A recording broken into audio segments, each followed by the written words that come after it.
Hi, I'm Nina, and welcome back to Turning Point Tuesday. Tonight's story isn't about a dramatic twist.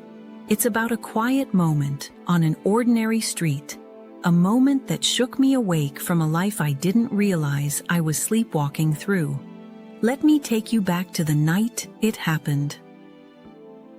It was close to midnight when I started my walk home from work. The city felt hushed. The kind of silence that only comes when most people are tucked safely inside. Streetlights buzzed overhead, casting long shadows on empty sidewalks. I was exhausted, but not just in my body. It was a deeper kind of fatigue, the kind that settles in when every day looks the same.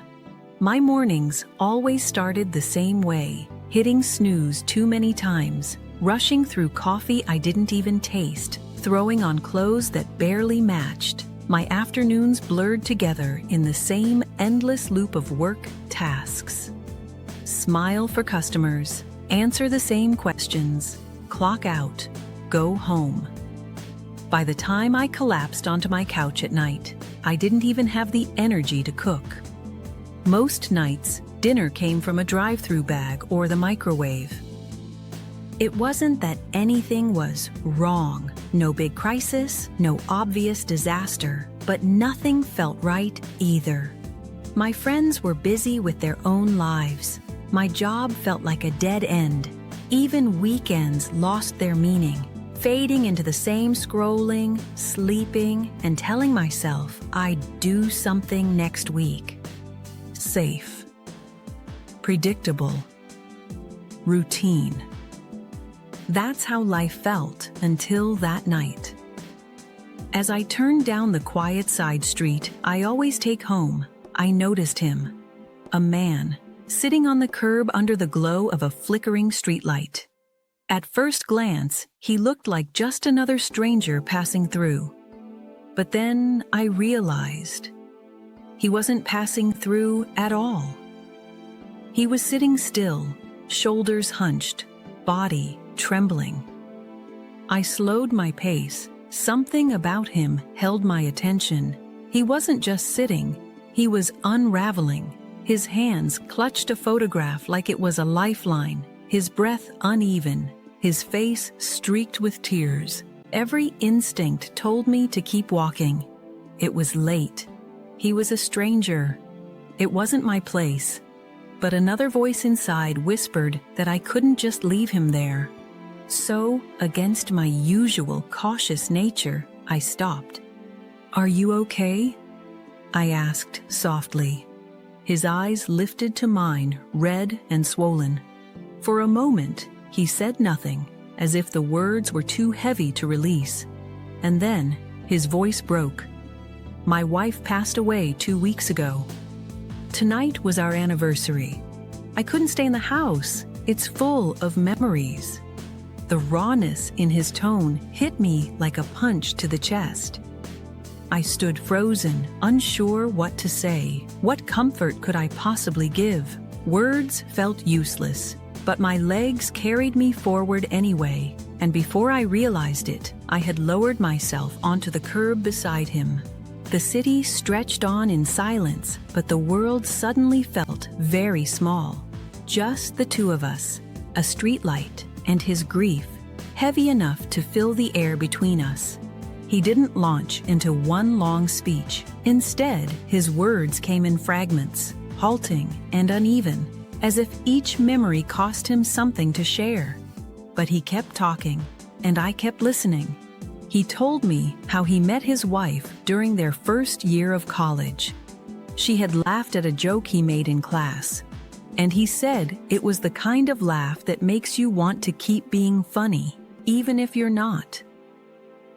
That laugh, he said, was the beginning of everything. He spoke about their first apartment, a tiny place with peeling paint and a leaky roof. Every time it rained, they set out bowls and pots to catch the drips. Most couples would have complained. They laughed instead. "We used to joke that our home had more leaks than windows," he said. and for a brief second, I saw his lips curl into something like a smile. He told me about Friday nights, always their tradition. No matter how busy they were, they cooked dinner together. Sometimes it was pasta, sometimes it was takeout, but it was always shared, shoulder to shoulder, in the kitchen. "We danced a lot in there," he whispered. "Not well, but enough to laugh at ourselves." His voice cracked when he described how quiet the kitchen felt now. "I turn on the light and it feels like I'm intruding in my own house," he admitted. "Every corner feels haunted, not by ghosts, but by love I can't touch anymore." I didn't interrupt. I didn't try to smooth over the silence with comforting cliches. I just let him speak, and when he paused, I let the quiet sit between us like a blanket. At one point, he held up the photo. In it, the two of them stood on a beach, the sun setting behind them. They were smiling, carefree. "That was just last year," he said, staring at it. "Now it feels like it belongs to another lifetime." I swallowed hard. I wanted to tell him something wise, something healing, but nothing I could say would matter as much as the act of being there. So I listened. Nearly an hour passed like that. The night air grew colder, but neither of us moved. I asked a few gentle questions, her name, their favorite memory, but mostly I gave him space. Finally, I said I needed to go. He stood, wiped his face, and before I could step away, he hugged me. His grip was tight, desperate. His voice trembled as he whispered, "Thank you. You reminded me that life isn't completely empty." I walked home in silence. The same cracked sidewalks stretched ahead. The same tired streetlights hummed above. But inside, I was anything but the same. The days after that night felt different. On the surface, nothing had changed. Same alarm clock blaring too early, same commute, same tired faces at work. But underneath, I couldn't shake what I'd seen and heard. I replayed his voice in my head while I poured coffee in the break room. I pictured that photo, the two of them smiling on the beach while customers handed me receipts. I even caught myself glancing at couples in the street, wondering how many quiet traditions they carried and how fragile those traditions really were. At night, sleep didn't come easily. I lay awake, staring at the ceiling, my mind turning over questions I had been avoiding for years.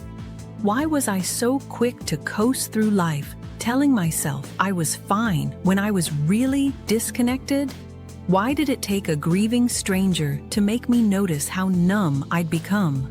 I thought about my own life, the friendships I'd let slip away, the dreams I told myself I'd get to someday, the phone calls I kept putting off, and I realized something uncomfortable. I had been waiting for life to start as if meaning would just arrive on its own. But meaning isn't delivered to your doorstep. It's built, choice by choice. The more I reflected, the more I noticed the small details around me. The way the sunrise painted streaks of pink across the buildings on my morning walk. The sound of my neighbor humming while she watered her plants. The barista at the coffee shop remembering my order, even though I'd never bothered to learn her name. These things had always been there, but I had been too distracted, too numb to notice. So I began making small changes. I dusted off an old journal and started writing again, just a few pages each night, but enough to hear my own thoughts in a way I hadn't in years. I called my mom one evening and surprised her with how long I stayed on the line. I sent a text to a friend I hadn't spoken to in months, asking if we could catch up. None of these things were dramatic. I didn't quit my job or move to a new city, But they were steps, and those steps made me feel awake again, like I was reclaiming pieces of myself I'd lost in the fog of routine. I often think about that man. I wonder if he ever found some comfort, if the quiet of his house ever felt less suffocating. I'll probably never see him again, but I carry his words with me. You reminded me that life isn't completely empty. He thought I gave him something that night, but what he doesn't know is that he gave me something too. His grief became my reminder that life is fragile, love is precious, and presence, the act of simply showing up, matters more than we realize. That was tonight's Turning Point Tuesday. Not every turning point comes in the form of a big decision or dramatic event. Sometimes they come quietly, on an ordinary street, under a streetlight, in a moment you almost walk past. Ask yourself, where in your own life are you on autopilot? And what might change if you chose to notice, to listen, to be present? Thank you for listening. I'm Nina, and until next time, take care and keep seeking the moments that matter.